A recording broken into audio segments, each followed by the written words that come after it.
Welcome,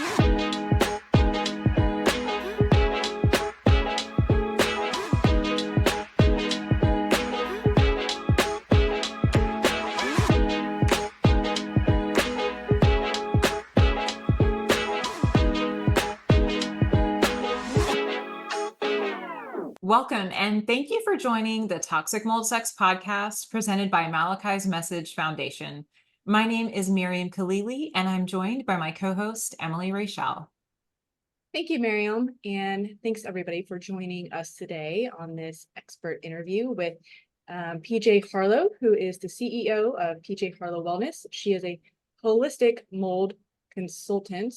And my first question, so that everybody can understand a little bit more about you, PJ, she's also a mold survivor. If you haven't listened to her personal story, please go do so, and you'll understand why she is doing what she's doing today and where her passion comes from for helping people that are going through mold. But can you first tell people, what is a holistic mold consultant? What do you do? Sure. And thank you guys so much for having me. Super excited to be here.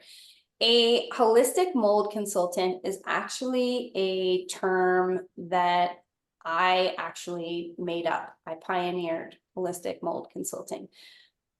As you guys likely know, being in Texas, a mold consultant is actually also known as an inspector or IEP.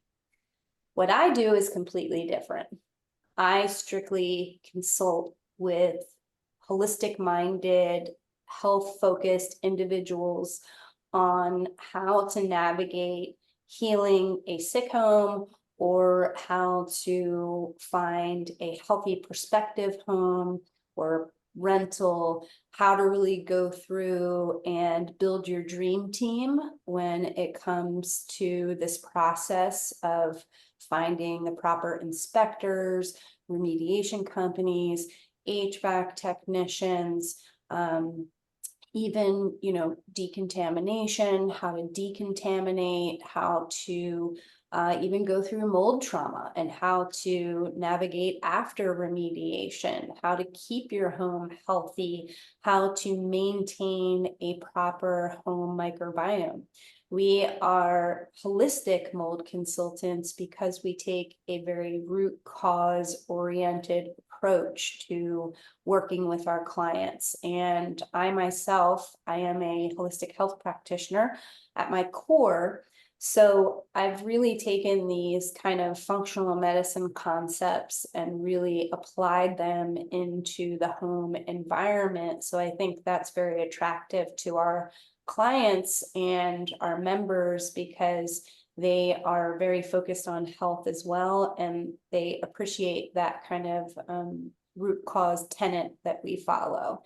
And so we do a lot of things. Primarily, it's really informing our clients and making sure that they're not only educated, but that they can speak the language of the mold industry to be able to navigate this without being alphaed, without, hiring people solely on the basis of them being nice. So they're actually hiring people that are fitting for their job because let's face it, you guys know there's a spectrum to this. All inspectors are not made equally. And oftentimes, many homeowners don't even know what they need for their homes or, what the next steps are, let alone how to identify the proper inspector that is going to be fitting for their case. So we not only curate customized referrals for people, but we also walk them through the process.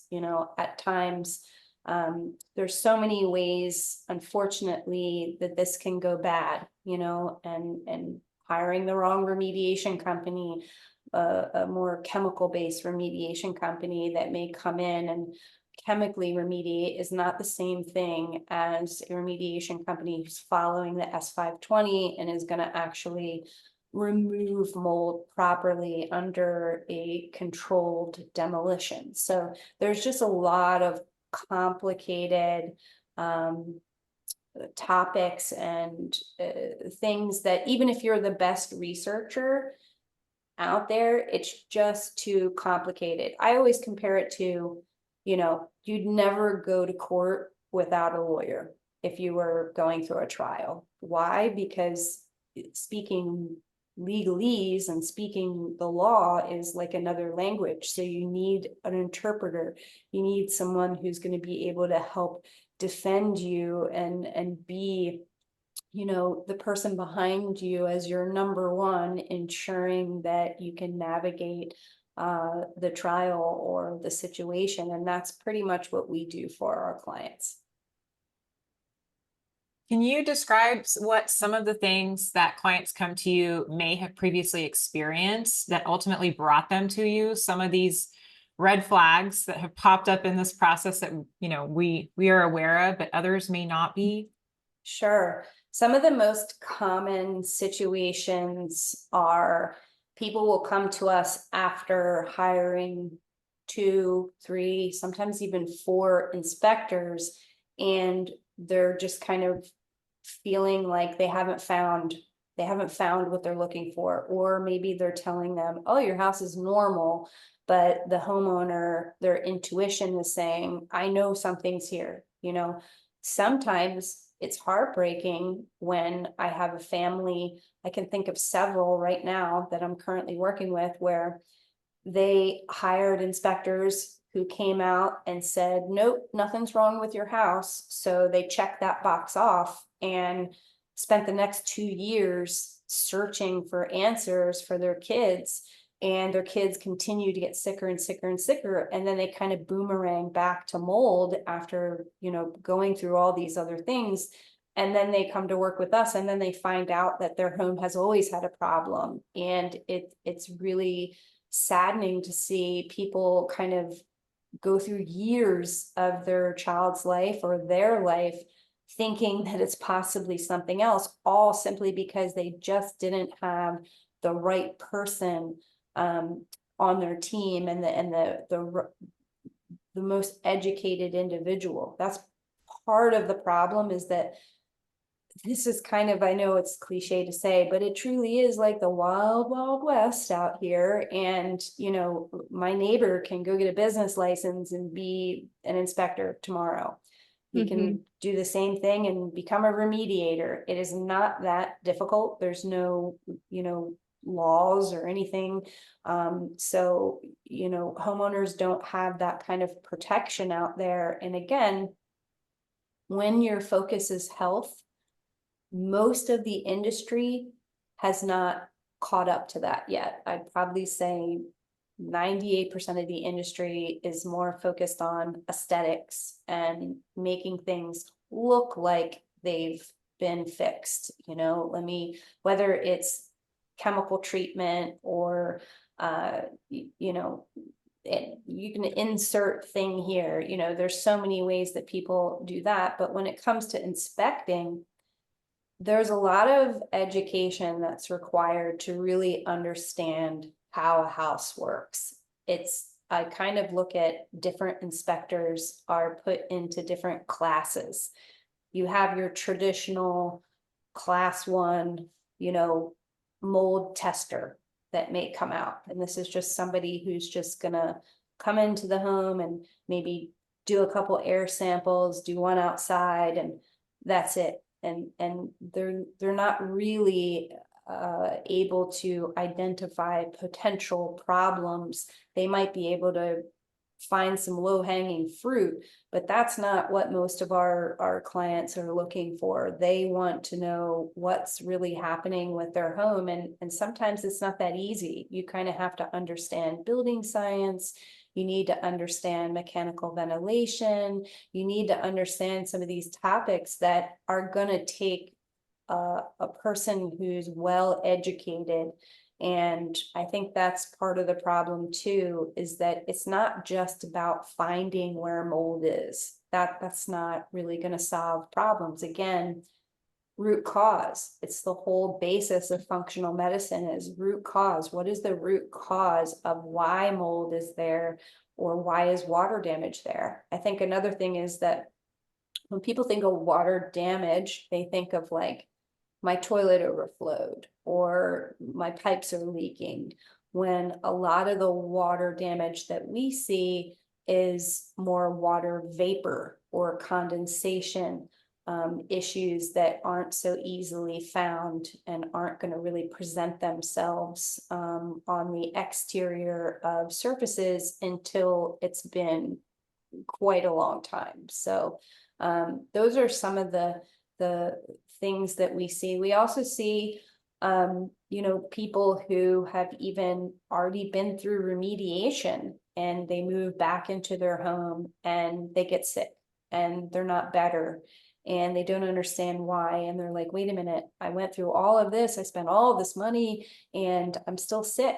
And so we work with a lot of people who, most of our clients, they really want to be informed and they really want to do things that fit their circumstances and they want to get better. So they hire us on and we help them navigate from it depends on the person. Everybody is unique and different. And we've tried to build our practice around understanding that everybody's situation is unique. So it's very scalable. We kind of have like a membership that people come and work with us. And so if you just want to meet with us a couple times and then you got it, awesome. If you want us to take you through the whole thing, that's great too. We can do that. I have some clients that even continue to work with us who have been traumatized, like they've gone through this experience and have worked with other companies that have really caused them to have some trauma along the way. And so we really try to help people understand what a healthy home really means, what a microbiome means, and really help people to be able to not live a life in fear, because you can't let this take over your life to the point where you're not living, because what's the point then? But I think that it's really scary. And so we try to really take a very pragmatic, realistic approach.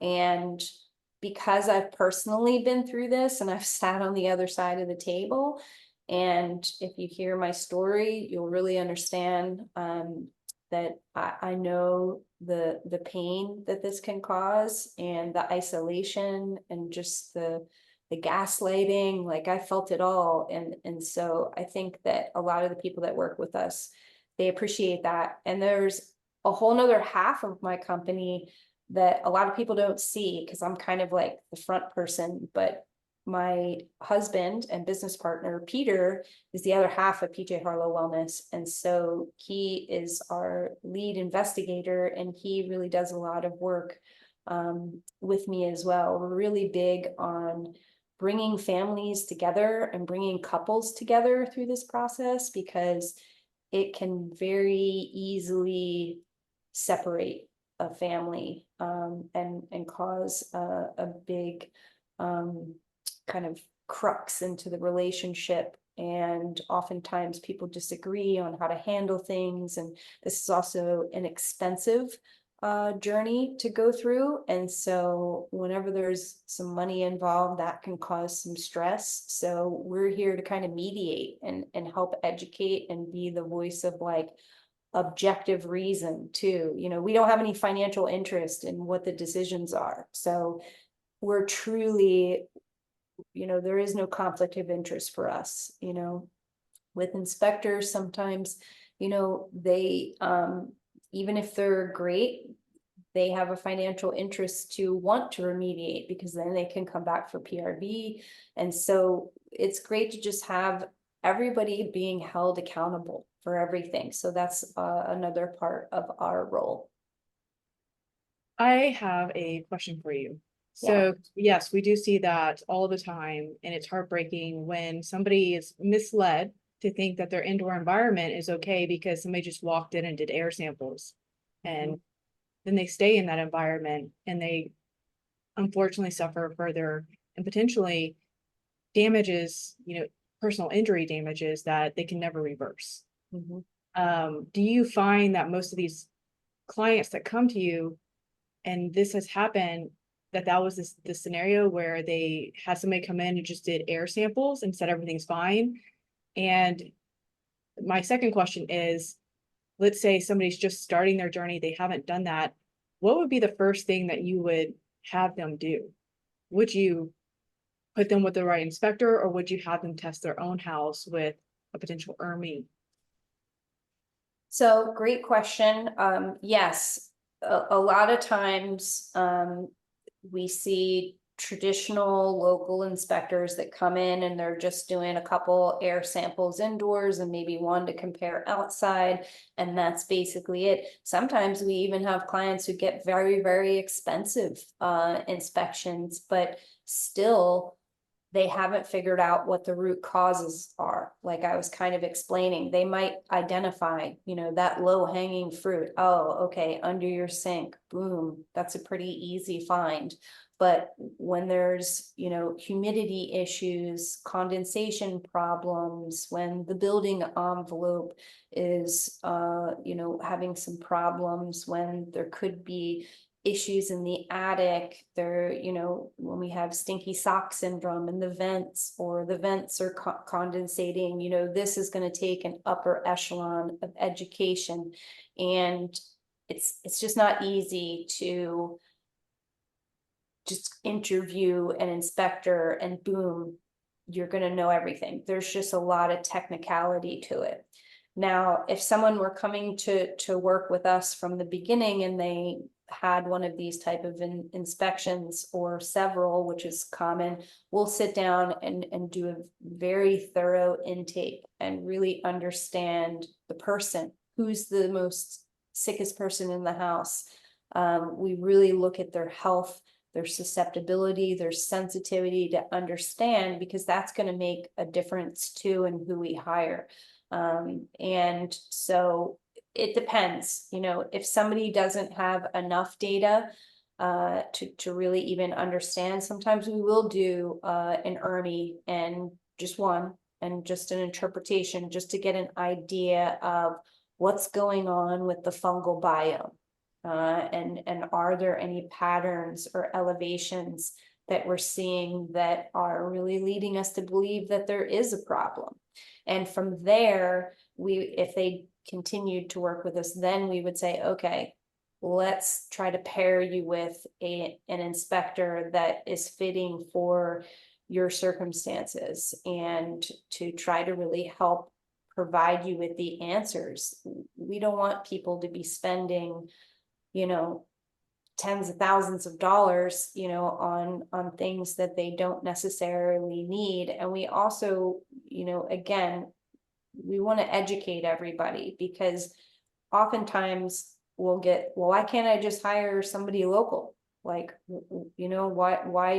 Because sometimes we have to have inspectors travel, and that's just how it is. Because in some areas you're not going to have this caliber of an inspector yet, just because this is all new. Mold illness is new. This hasn't been around for decades and decades. So the types of inspectors that that aren't just going to know about mold, but are going to have these other kind of layers of education, it's going to be hard to find. And so but that's pretty much how we would kind of design the intake and recommendations. Again, it's different with every person, but that's kind of where we specialize, is being able to understand a case and being able to curate the proper team that is going to be exactly what that person needs, and hopefully based on their budget too.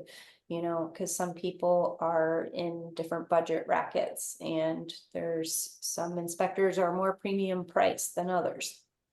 Would you say that there's just an extreme lack of education and even ignorance on the part of the inspectors that most of your clients have hired prior to coming to you? Just the ignorance on the fact that mold can actually cause symptoms to manifest, and a wide array of symptoms, and even just ignorance on how mold can begin to grow in the first place?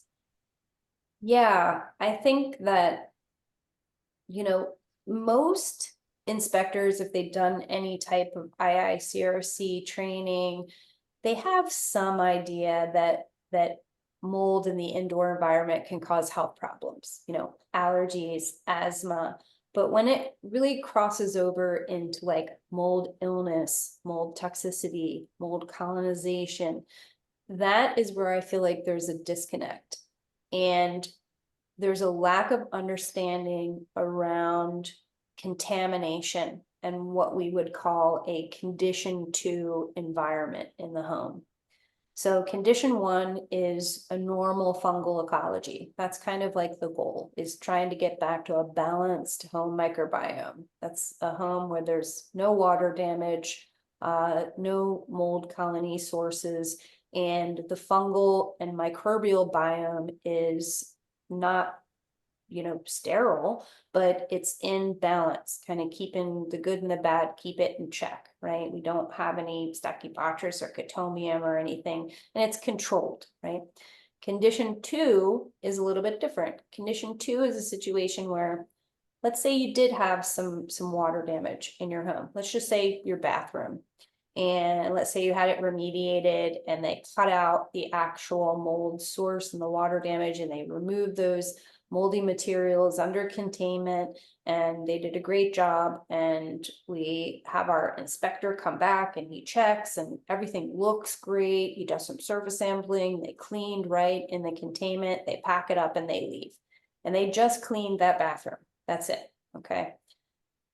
That mold that was in that bathroom, just because they cleaned the bathroom, that doesn't mean that they got rid of all the contamination in the home. When you think of contamination, it's kind of like a smell, right? When you cook brownies in the oven, okay, you pop them in the oven and you go out back and garden for 20 minutes and you come back in and boom, you get hit in the face with that chocolatey smell, right? And that is literally these little particles of the brownie mixture that you're inhaling up deep into your nasal cavity. And you're literally, smelling those particles, which are triggering your olfactory nerves deep in your sinuses.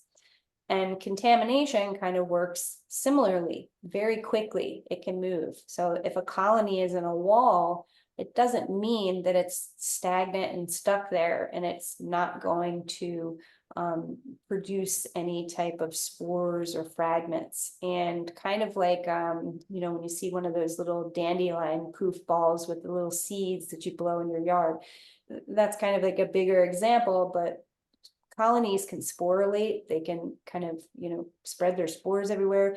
And then when they also dry up, they can start to break into these little tiny fragments and pieces of the root structure and the mycelium. And even just simply, the front door opening, or, let's say your daughter's taking a shower and your husband's in the kitchen and turns on the exhaust fan and the dryer's going. All of these things are creating all different kinds of airflow in your house that we just don't see. All this activity is invisible to us. So all of that, kind of that colony that was in the bathroom example that we were using, that gets spread all over the place. And every case is going to be different, and to what degree that's going to vary, but it's definitely moved beyond the bathroom. It's likely gotten into the HVAC, things like that. So that would be a condition 2, where the source is no longer there, but there's still remnants from that contamination that can contribute to someone being sick. And then condition 3 is where you have sources of water damage and you also have contamination. So I think there's a lack of understanding of how impacting that contamination can be on someone who may be more sensitive or hypersensitive, or even somebody who maybe they aren't sensitive or hypersensitive, but they're very, very sick and their toxic bucket is fully, overflowing. So I think that is the part that gets very confusing. And so you might have an inspector who does a good job, but maybe he's not really experienced in that. So his work scope isn't going to reflect that. And therefore, he might be directing a remediation company to remove sources under containment, but he's not properly writing a work scope about what to do about those condition 2 areas. Does that make sense? Absolutely. Yeah. So that's a big thing that we see, and why that's more like traditional companies are more prone to just remove sources and maybe clean the acute area, but they don't really look for that fine particulate cleaning that is so needed for people who are having health issues. Can you explain what fine particle cleaning is, what that looks like? Sure. So, fine particulate cleaning is usually done after source removal under contained, like a containment that is under negative pressure. And this is where a remediation company will kind of clean the walls, the ceilings, the floors, all kinds of horizontal surfaces, your cabinets. Most of the time, for somebody who is having health issues, you'd pack out the house before remediation would start. So a lot of possessions come out to make the remediator's job easier. Now, certainly if we're just talking about remediating a small area in a laundry room and that's it, that's different from like doing multiple types of areas throughout a big house. So, obviously there's nuance to when I'm speaking here, but the fine particulate part happens after the actual like source remediation. And it's a very, very detail oriented precision type of clean that unfortunately doesn't often get done really great. To be very honest. And we actually teach a lot of our clients how to do that part. I am not an advocate for DIY remediation.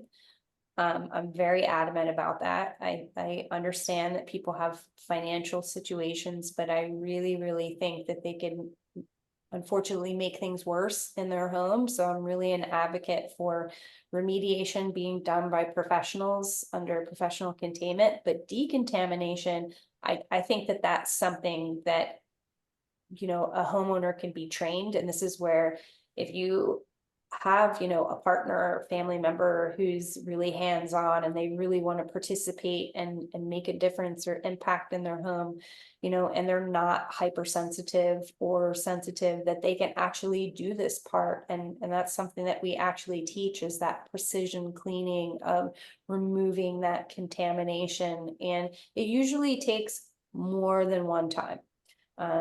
Every home is different, but even if I always tell my students and clients, even if we had the bestest remediation team in the world and they came and wiped every surface, there's still so many areas in your home that we can't reach. We can't go in walls, we can't go in between floors. So that has to work itself out.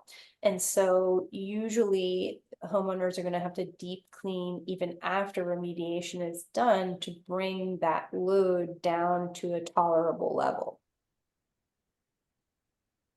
It makes perfect sense. And it's kind of, I think, one of the reasons why so many people, if you are present in all of the online groups for moldies, a lot of people have this recurring thing that even after remediation, their home is doomed and it's hopeless. And, it really just illustrates for me, and I'm curious if you agree, that maybe they just didn't have the right team in place and they didn't have this fine particle cleaning and this understanding that it is a process that you have to go through. It's not just a one and done thing, and that there could still be hope for your belongings and your home if you have the right team in place and everybody is following the same protocol with the same end goal. Is that correct? Absolutely. And you kind of really nailed something there that I want to bring up. I think it's really important to understand that the cookie cutter methods just don't work for this. Because let's give you an example. I'm really big on kind of visualization and helping people understand. Let's say we have, two people, Judy and Sally. Okay. Sally is hypersensitive. Okay. And she reacts within minutes of being exposed to mold. Okay. Judy, on the other hand, has mold illness. She's symptomatic, but she can't feel it when she gets in the presence of mold. These are two totally different cases. Okay. So the level of cleaning that is going to need to be done for Sally versus Judy are going to be two different things because they're of their sensitivity level.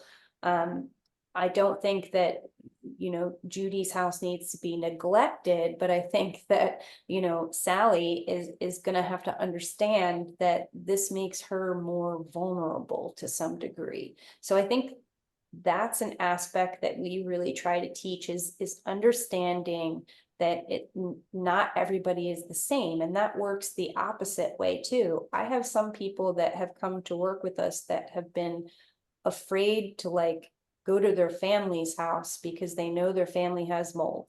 And then when I sit down and kind of go through, our intake process and I realize that you are not hypersensitive, you're not even a sensitive person. Yes, mold made you sick, but I don't think that it's going to hurt you to go spend Christmas with your family for one day. And I even do that. I have family members that have mold, and I choose to live my life. I'm not going to let mold dictate my life to the point where I don't touch my family, I don't hug them, I don't, enjoy holidays with them. I'm not going to go move in with them. And I'm not going to, if they want to, give me their couch, I'm not really going to take that on. But, I think it's important to understand that exposure doesn't usually happen overnight. And that's really, really important for a lot of people to realize. I think that, you mentioned Facebook groups, they can be really fear-inducing and scary. I went into a Facebook group the other week, I'm not really a Facebook person, but it kind of popped up on my feed, and I frequently see people put their ERMIs in there all the time, and please don't do that. Please don't do that, because you just, to get an interpretation, they need your personal information that matters. Otherwise people are just reading statistics, and so that really plays into that. But the messages in the feed were awful. Like, it was just like, run, and this house is doomed, and you better throw away everything. And just, it was just so much just negativity that, man, if I were new to this, I would be scared as anything, and so I've had so many people come to work with us that have heard things, or even sometimes practitioners tell them things that really aren't true, and when you go through this, one of the biggest fears is this going to happen to me again? I'm so terrified that this is going to happen again, and I'm going to have to go through all my stuff and go through this whole process again. And so people are so terrified that, I had one client who had not even gone anywhere for a year. She had ordered all of her food, wouldn't let anybody come in, didn't have any human connection for an entire year. And she was so depressed. And this is heartbreaking for me to hear. And especially when somebody isn't a hypersensitive individual. Like, if you are hypersensitive, you will know. Hypersensitive means, and this is a big problem I see in the industry, and one of the things that I'll be teaching in a course I have that's coming out, but I'm talking about it freely here because it's information that people need to understand, that hypersensitivity and sensitivity is thrown around all the time so loosely, and I don't think people even really understand what that means. I even used to call myself hypersensitive, and I am not hypersensitive. I'm not even sensitive. Like, I had a little bit of chemical sensitivity at my worst. I started to break out because my body was just in such a state of like, oh my gosh, what is that? Oh my gosh, what is that? That I had a period where, I was more reactive, hyper reactive, but that kind of faded as I got better. But for someone who is hypersensitive, this is usually someone who's having debilitating symptoms, anaphylaxis, almost life-threatening to a degree, and it's happening like almost instantly. So sensitive is more so if, you get a mold hit and maybe you get some symptoms in an hour or something, you can be a little bit more sensitized. And usually a lot of those things go away the better that you get. Now, again, there's nuance to all of this. I don't really like to deal in absolutes, but at least this can help to kind of understand a little bit better that, there's no perfect way to do this, especially when it comes to the thought of contamination and decontamination, that you can almost get yourself caught in this like loop of like freaking out because you think that like, I just put that in my car and now my car's contaminated. So I got to clean my car. And then, but wait, but now that's contaminated. Now I'm contaminated. And like you get into this like contamination loop where there's no way you can do this perfectly. So you got to give yourself some grace and some slack and be realistic in understanding that, again, none of this happened to you overnight. It's kind of like smoking cigarettes, right? If I'm smoking cigarettes, I may not feel anything right now. And it might not even affect me if I smoke 1 or 2 cigarettes. If I smoke a pack a day for the next year, that's going to affect me. If I continue to have that type of exposure, I think kind of looking at our exposure and really understanding a little bit more intricately how all this works, it can better take some of the fear away. Because, if you're not having literal reactions like that, you're likely not a sensitive person, and you don't have to go to that degree of like, I'm going to throw everything away, which I must say, I would never tell anybody to do. I would have them store things and wait until their body calms down and kind of approach it at a later time. Thank you. That's excellent. That definitely is something a lot of people need to hear and understand. And I think that also gives so much hope to people because you can be, I fall into the sensitive category at this point. I was more hypersensitive a year ago. And the longer I'm away from it, it's like my body is starting to calm down. I couldn't even walk into a makeup store without having a near anaphylactic reaction because my chemical sensitivity was so severe. But today, I can do that, and it doesn't feel great, but I'm much better than I was. And I think a lot of people, at least from what I'm seeing online, it is, you get this handful of people that have this very high sensitivity and or hypersensitivity. And so it terrifies anybody that is just starting out on this journey. And then they go into this panic of, I need somebody tomorrow. I have to hire somebody tomorrow to come out, or we're not going to make it through the night. And it's kind of like, well, okay, you've been like this for a while. Take a deep breath. And I love what your motto is. Let's build the right team to come in so we can guide you through the process because every situation is so unique. It's just such perfect way to approach it. I love it. Yeah, it's really important to slow down. And I love that you brought that up because naturally, mold makes you feel like you need to accelerate. It just does. It's scary. There's so much confusion and conflicting information out there. You could put 10 people in a room, 10 mold experts in a room, and they're all going to say different things, so it's a very, very complicated world to navigate. And I think that just having these base definitions can really help people understand. So when you see somebody on Facebook and they're talking about what they had to do, that's not your story.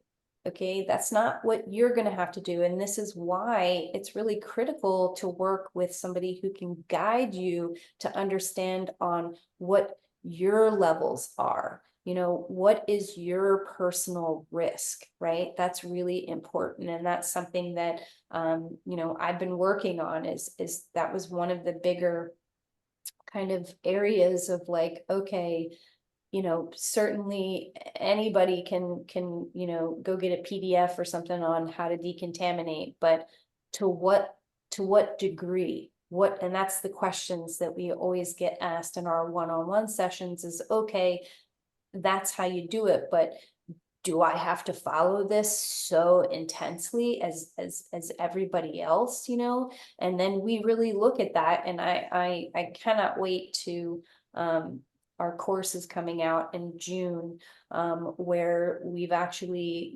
created a way for people to easily identify their own risk. And I think that's really important. But even just talking about it today helps people to understand that not everybody is the same. Your house isn't the same.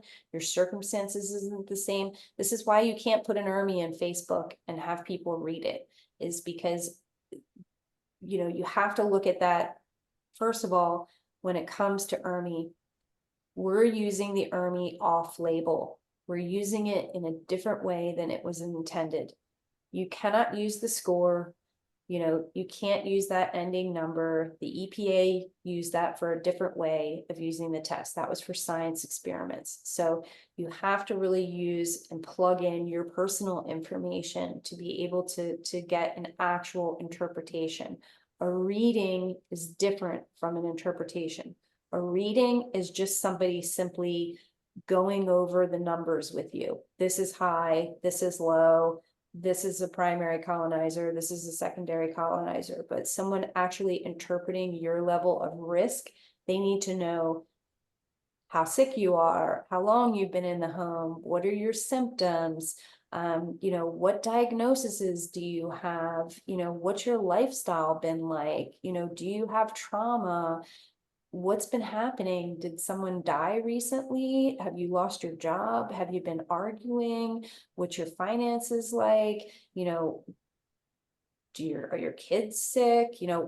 All those things play into how we look at the ERMI and how we, identify what's happening, how we help you understand what pace to be moving at, because sometimes people do need to accelerate a little bit. And I will tell people like, hey, I don't think you should table this. I think that you need to like get somebody out. Like you should start interviewing people next week.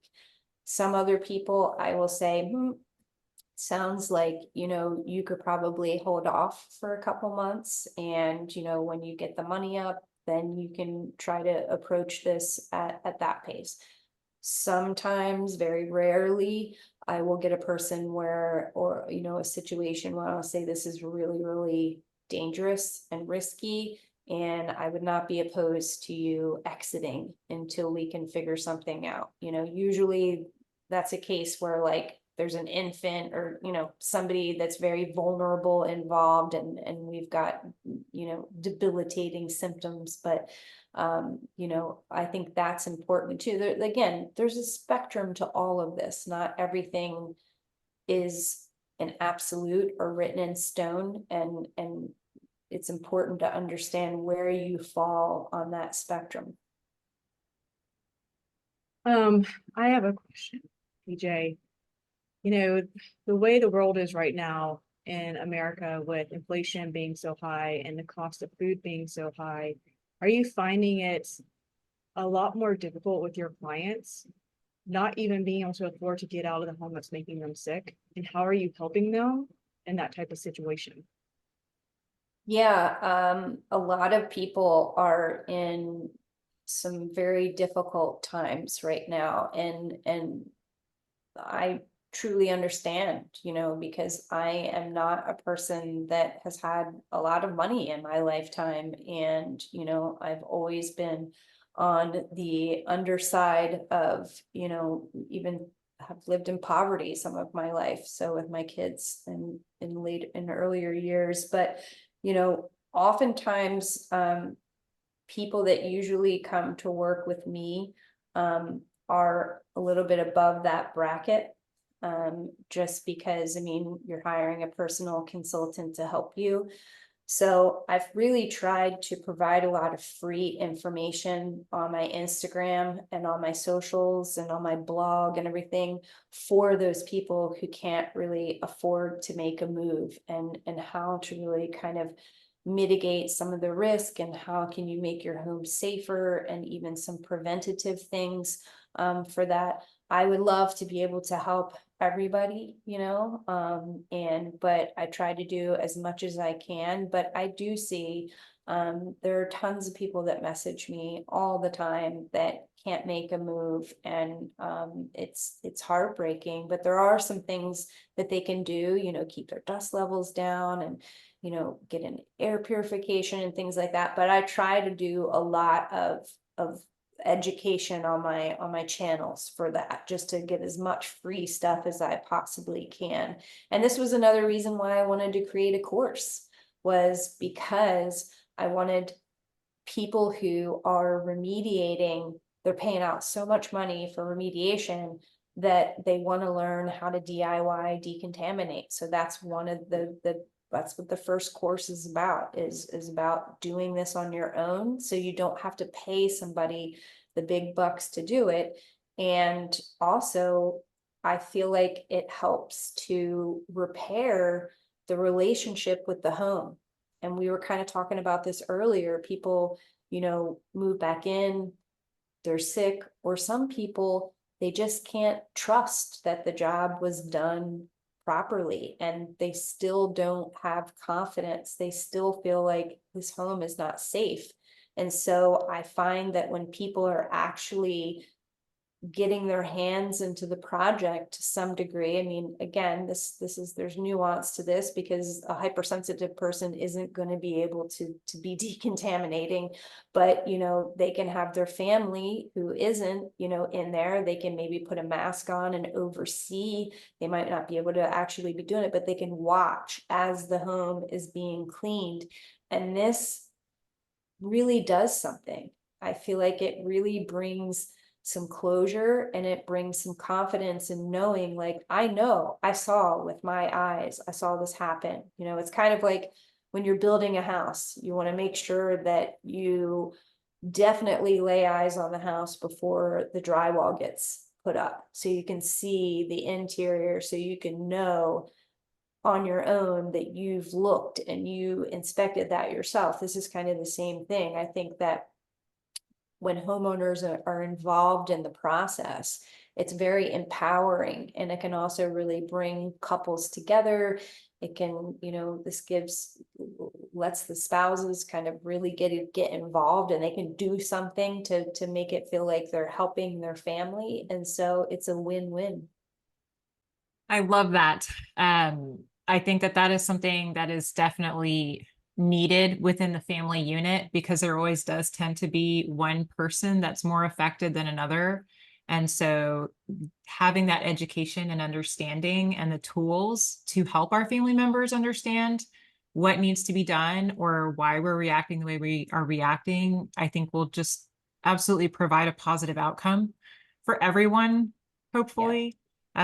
So in part of what you do you find yourself acting as a counselor for the families and couples that you're working with? And how often do you feel like that is an issue within your client's dynamic? And can you explain a little bit of what that might look like? Sure. It's very common. I would probably say 75% or more of our couples, our married couples that we work with, it's about 75% are under strain. The relationship is under stress, and usually it's a husband, spouse who is not on the same page with the wife. And a lot of times it's the woman who is doing the research and who's really digging into this topic, and the husband is not completely on board. And there's a lot of reasons for that. Usually it's women and children who get sick. And I mean, we know this, it's the kind of canary in the coal mine thing. There's many reasons. From women are usually more toxic than men. Women don't have testosterone.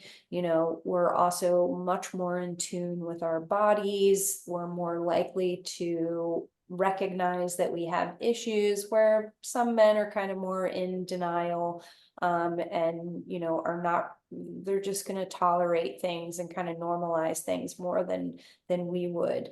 But when it comes to that dynamic, we often are in that position where we're counseling, where we're kind of mitigating and also just helping them come together on this project. And sometimes that might mean that we're educating in a section where we're, you know, really trying to help people truly understand what the reality of this is.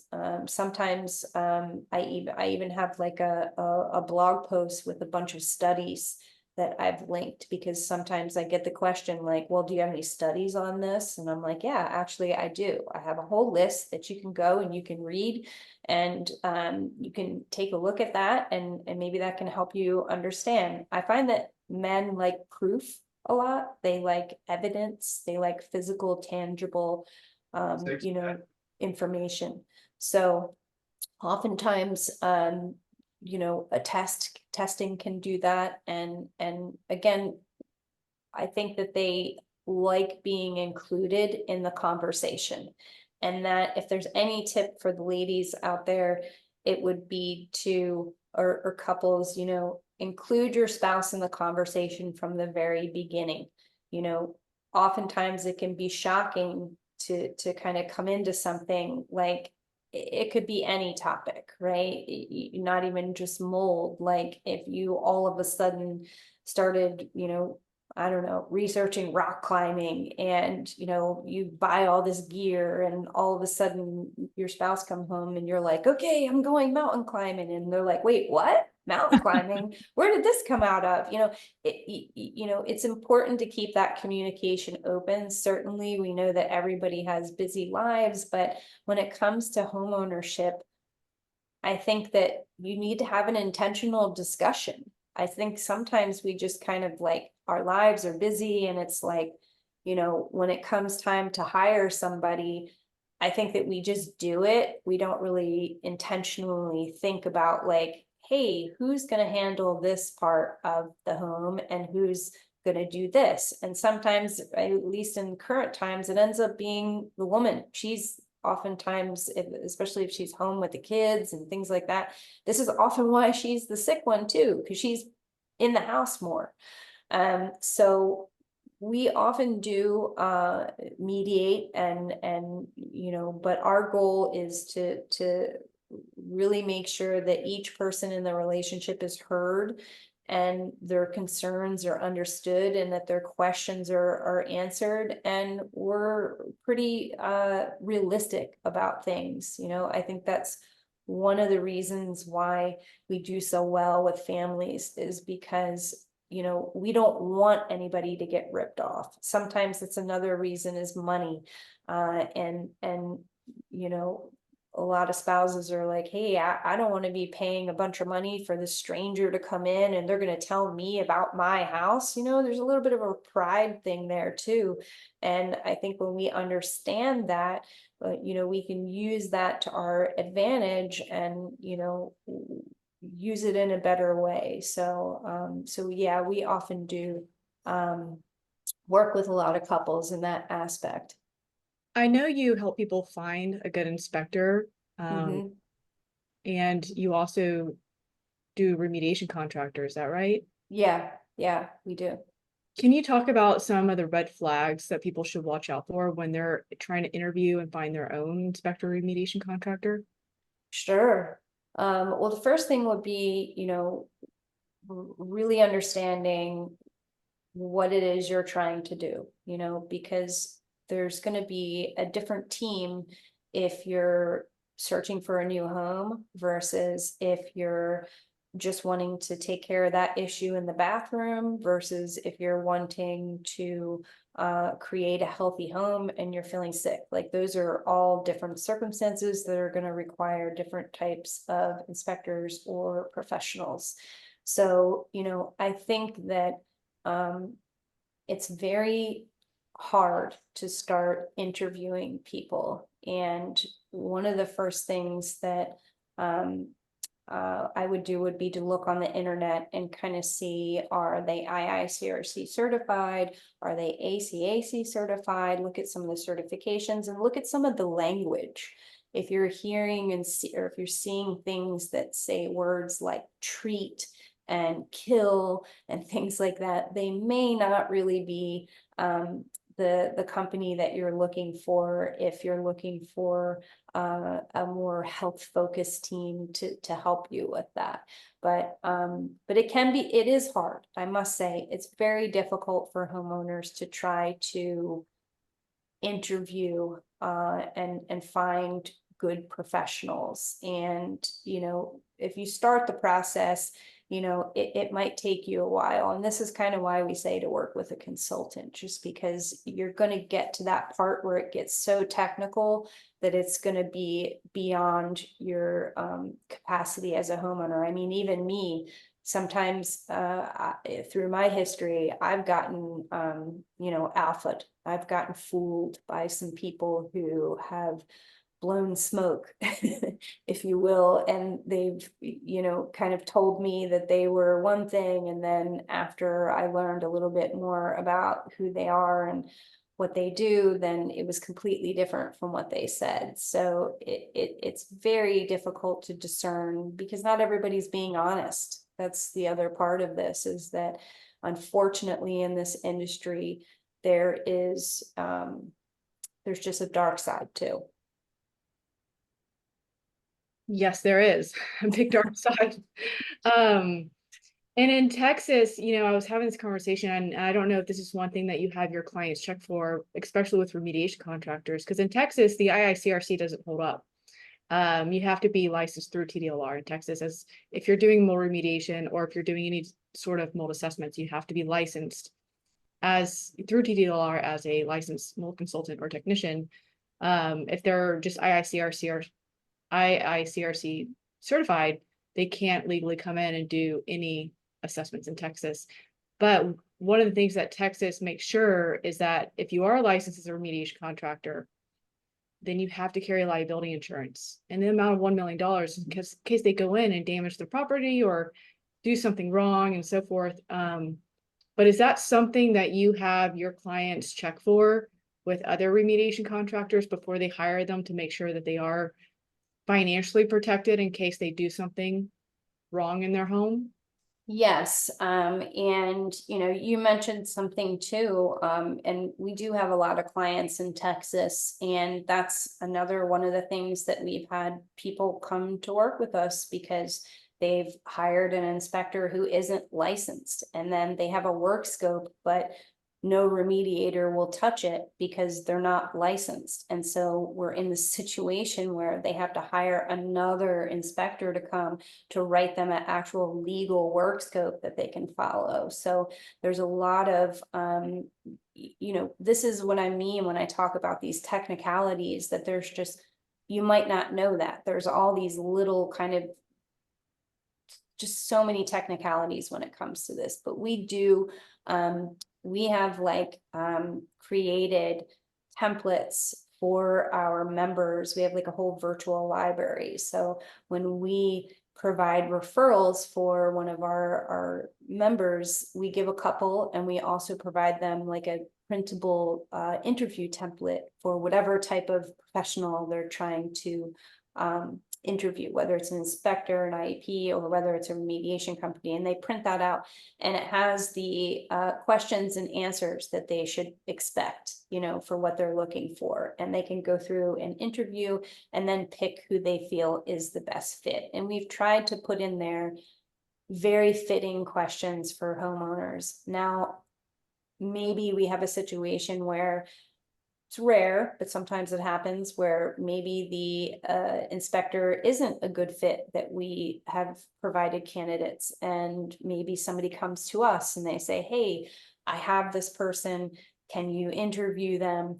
And Peter and I will call them and vet them ourselves. And then we'll kind of report back to the client, this is what we think. And this is when it gets more, we can go in and do a little bit more technical type stuff and ask those really detailed questions that are just going to be out of the element for a homeowner.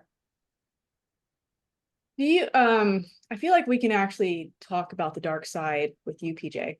You want to go down that little rabbit hole and kind of spread awareness about a few things, you know, about this industry.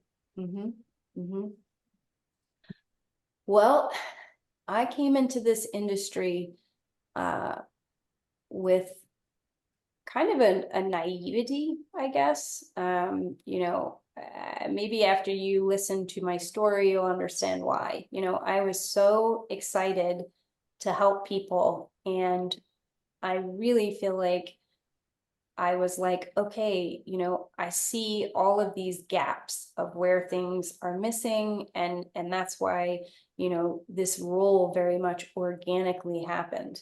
And, you know, I thought that everybody thought the same thing. I thought that anybody who is working in this specific niche sector of working with people who are sick, the majority of people have some story that has been personal to some degree. Either they were sick or they had a family member that was sick. And so, you know, hearing all those stories from some of the companies and different people that I've met over the years, I thought that everybody was just super sincere and they really did this because they wanted to help people. But that's just simply not true. You know, as with every industry, there are people who are not truly in this because they helping people, maybe that's on their list of things, but it's not the top reason. You know, greed is a really big thing, and unfortunately there are people out there that are not doing the right things for people when it comes to actually healing homes. And this is a reason why you need somebody on your team who knows how to speak the language. Because what are you going to do when your mediation company and your inspector are, you know, friends, and, you know, they're saying that it's totally cool to encapsulate your whole house, like, and they're saying, no, you're wrong. It's okay to do that, you know, but your intuition is telling you it's not right. Who's going to be there to defend you? And how are you going to, you know, arm yourself to be able to really know what's right and what's wrong in that moment? I mean, most people who are going through this, it's kind of like a crisis. You're out of your home, you're unstable, you're stressed, you've probably had arguments with your spouse, you're spending so much money's just pouring out of your account. You don't even know how you're going to pay for all this. Your kids are upset because they're not, you know, stable in their homes. If you're staying with family, you feel like you're imposing on them. You know, people are in crisis when they're going through this, and they're also exhausted. And so they end up just saying, okay, you're right. You know, they don't want to fight, you know, so you need somebody like me on your team where I'm going to say, hold on, let me take my earrings out for a second, girl, you know, and, and we're going to fight for you, you know, because this is your health we're talking about, and we don't want that to happen. So we're, you know, your warrior BFF here who's going to be like, no, that isn't right. And here's where it says in the guidelines where that's not correct. So, and if you don't want to talk to them, we'll talk to them for you. And we figure this stuff out ahead of time, so you're not put in those types of positions. Because I've seen it before, you know, where things go horribly wrong. And it's like, you know, sometimes when these things happen, to go back and try to get it fixed, it's so much that I've had some clients get divorced. I've had some people just go through so much, and some companies, they will exhaust you. You know, they'll continue to like kind of lead you down this road, like they're going to help you and they're going to help you, but they don't, and they don't, and they don't. And then just by the end, you're so broke. You're so mentally, emotionally fatigued from this whole thing that people just give up. And it's just a travesty to see. It's a big problem. I mean, Miriam's been going through it too, and learning that, you know, even just because they dress nice and they sound like they're on your side doesn't mean they're really going to do the right thing. Integrity is the lack of integrity in this industry, I think, is a big issue. Yeah. You know, in Texas, I find that a lot of people are misled. They're not educated, which is why I'm so glad that you're out there, because people can have you like showing them like why this is wrong or what you need to ask for and what you need to look for. You know, I was taken advantage of in my own mold situation where I found out that the contractor was using somebody else's license number in order to say that he was properly licensed so he could get the job. And we couldn't hold him accountable. He didn't have the proper liability insurance he was supposed to have because he wasn't licensed through TDLR. He was fraudulently using the other guy's license number. And, you know, and we were supplied with just a mold assessment report and not even a mold remediation protocol. So when we went to this big chain company to say, your contractor did this, we need you to like compensate us for these damages, we didn't have a protocol. So by law, he didn't have to do any of the stuff that was supposed to be done. And therefore he was off the hook. And it's so confusing. There's so much information that people need to understand to be armed properly to not get taken advantage of. And having somebody who's gone through the gamut like you have and has educated yourself on the states that have these different requirements and the ones that don't is very valuable to people. Yeah. Yeah. There's pros and consequences and considerations to every single phase in this process. And it is so easy to get led by the wrong people. And, and again, I came into this thinking that we were all going to be this big family and we were all going to help people. And it just isn't true. And it's unfortunate, and so I think that's, I try not to focus on it too much, because I try to focus on how we can help people and the positives and things like that. But it is a reality that people do need to know about, is that, just because you're talking to somebody and they're really nice to you and they sound great and everything, that's not the person that's going to come to your house most of the time. And that's another thing that we see is, maybe you talk to the owner of a company and they're great and they're awesome, but then you have the D team come to your house on Monday and you're like, wait a minute, this is totally different than like what I had discussed with the owner. And, then you're already in it. There's so much little writing in the contracts too. I've had people who don't even have a contract. And, and if you're in this agreement and these people are working on your house, how can you truly trust them? There must be accountability. And, and there's also a huge conflict of interest.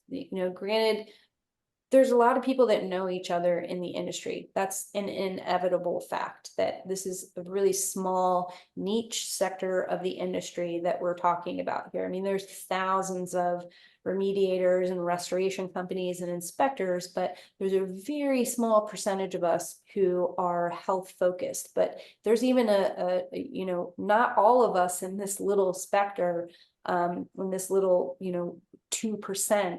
Not all of us are the same either, and that's important to recognize too, that, there's a fit for you out there, and just not everybody's going to perform the same. So I think that's important for homeowners to understand.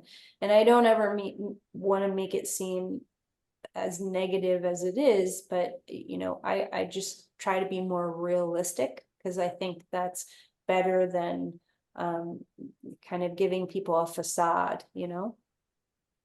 Absolutely. Honesty and being transparent is going to be so helpful for anybody that's listening to this or watching this, to understand that you do have to have your boxing gloves on to a certain extent. You have to advocate for yourself.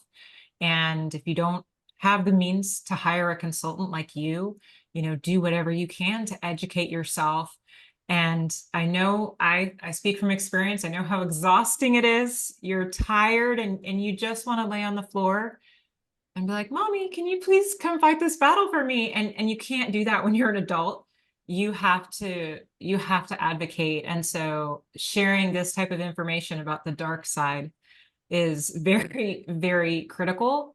And it may sound negative, but I don't think it's actually negative at all. We are sharing the truth and helping people understand what they're up against so that they can make the best informed decisions as they start this process, or maybe they're halfway through it and they're not living in a fantasy world, because there are just so many companies that involve themselves in kickbacks and referral fees. And, you know, here in the Houston area, I see it all the time.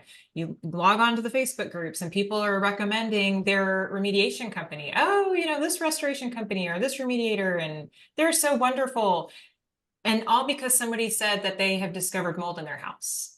And so, you know, we have to understand and educate whoever is in our sphere. Calling the remediator is not the first step, is it? And you need to get somebody else to come out that is going to be your advocate, that's an unbiased third party, because you don't want to pay the person that's going to be doing the demo and the removal and all of these things. But our society just isn't educated on mold, and they don't know that they even need to ask these types of questions. So I love what you're sharing, and I don't think it's negative at all. Yeah, you know, brought up a great fact. You know, when you hear, sometimes I think that you know, it's hard because, like, when you don't even have accountability, you know, this is the type of work that, how can you tell if somebody did a good job? Really?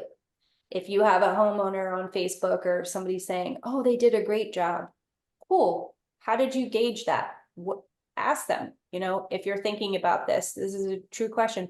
How did you gauge how they did a good job?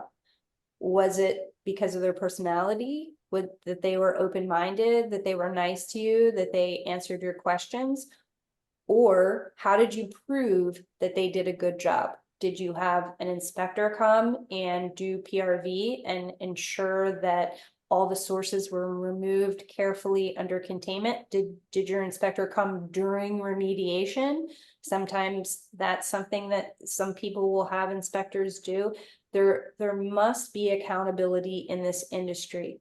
Unfortunately, it's just where we're at. You can't just go on, somebody was nice to me or I trust them. Like, there needs to be accountability. It's one of the biggest industries where this is why they have, you know, the rules in Texas that they do, and they should really have it in other states, is because there are companies out there who can, you know, get away with things. And when you're cleaning and talking about removing things that you can't see, this is why it's so important that you're empowered and involved. It's actually an amazing thing for us to even see some of our clients that we started working with at the beginning that are kind of shy and introverted, and then by the end they're like, well, I told that contractor that they needed to do this and they needed to get, you know, that air filtration device over here, and they could get that vacuum out of the house. And, you know, and it's like, wow, look at yourself, look at how amazing you are, you know, being empowered, doing all the things. And you know, it's just really a great thing to watch. And I think that even for those people out there who might be in situations where they can't fully hire a consultant on full time, there are other consultants beside myself, but you can still always do a drop-in session. If you're really in a jam and you've got some questions, there's no commitment to that. You can just talk to us for a half, you know, hire an expert for a half hour, talk to us, shoot, you know, some people just do rapid fire questions with us and ask. So that's an option too. You know, we get it. We try to make ourselves available in all different kinds of ways and provide a lot of education. And we're very much in the belief that, we don't want people to return and have to work with us. We're providing, a progressive education to help people become the hero of their home. That's the objective. I love that you mentioned about, asking the person, like, why did you think they were good, or how did you gauge that? And how you went over in the beginning about how you kind of profile your clients to see where they're at. Are they hypersensitive? Are they sensitive? Because that all matters. Is a situation where this person's needing mold remediation, is it because a leak just happened? Is this water mitigation? It's just mold just start? Are they needing a company that's more health conscious because this has been going on? There's people in the house that are actually sick. This all matters to who the right team, or who they're looking for to be the right team for their home to make it a successful remediation so that they can move back in and be okay and start to heal. Yeah, absolutely. And you nailed it. It's not just about, again, it's not just about finding where mold is. That's a very short part of the job. There's a much larger a lot of these issues are mysteries. And if you're going to spend all this money and go through remediation, and especially if a person's goal is they're sick and they're not feeling well, and they know that the house is contributing to that, you don't want to go through this whole process of remediation and cleaning all your stuff, and then finding out that your inspector did a subpar job and missed half the house because they didn't go in the attic and they didn't look at your HVAC. And this happens all the time. And so it's really about asking the right questions.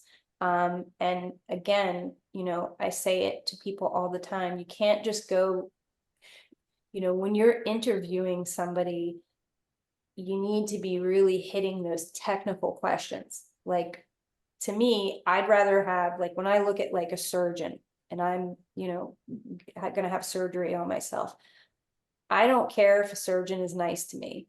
I want them to be the best surgeon there is, and so even myself, I had plastic surgery, I had a mommy makeover, and I hired a consultant because I don't know anything about plastic surgery. I don't know who's good. I don't know who's bad. I don't know how to even begin to unpack all of that. So I hired a consultant, and she was worth her weight in gold. And I love her to pieces to this day, because my surgery went amazing. I know that I'm the type of person to have complications with whatever happens to me. So, and there was complications, and I'm so glad that I hired her, because if I hadn't, I could have ended up with somebody who, how would he have handled that situation? So I think that's important to understand. Yes, we all have the internet at our fingertips, and we can all research.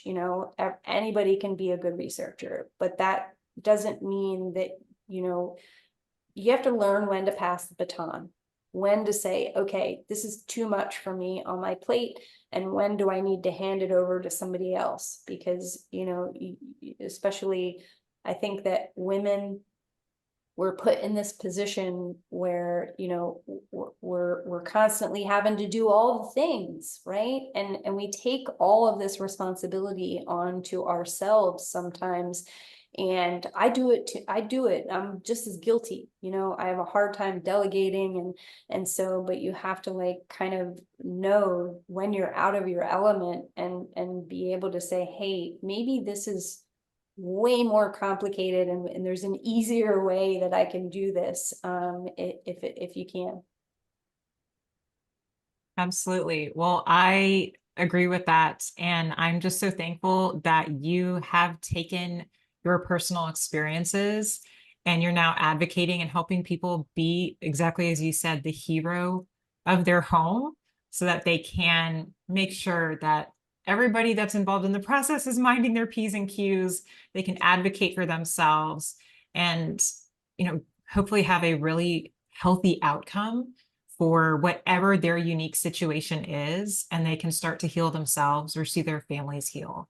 So thank you so much for sharing just your wealth of knowledge. I feel like we could talk to you for hours about so many different things, including the dark side. So thank you so much for going there with us and being a part of our Toxic Mold Sex podcast.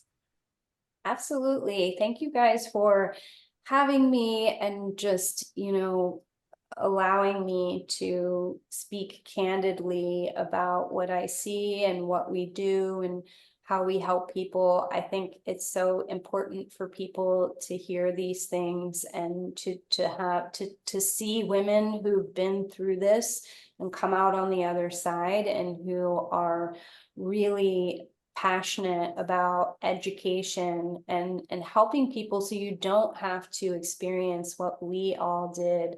And the goal is to continue to progress and evolve this industry, and I think we're all doing that in real time. So I'm always excited to connect and be a part of like a network of women who really have all the best intentions, which I think that people can tell that we're genuine about, we're not just talking the talk. We've truly lived this. And I think when you hear our personal stories, I love that part that, you guys do both, where you share the personal side. I think when you truly hear the personal side of what some people have been through who are working, you can understand why they feel the way that they do and why I do what we do and why we are PJ Harlow Wellness. So thank you for giving me the opportunity and the platform. Absolutely. We would love to have you back again sometime. So thank you. Yeah. Yeah. Thank you, PJ. Thank you guys.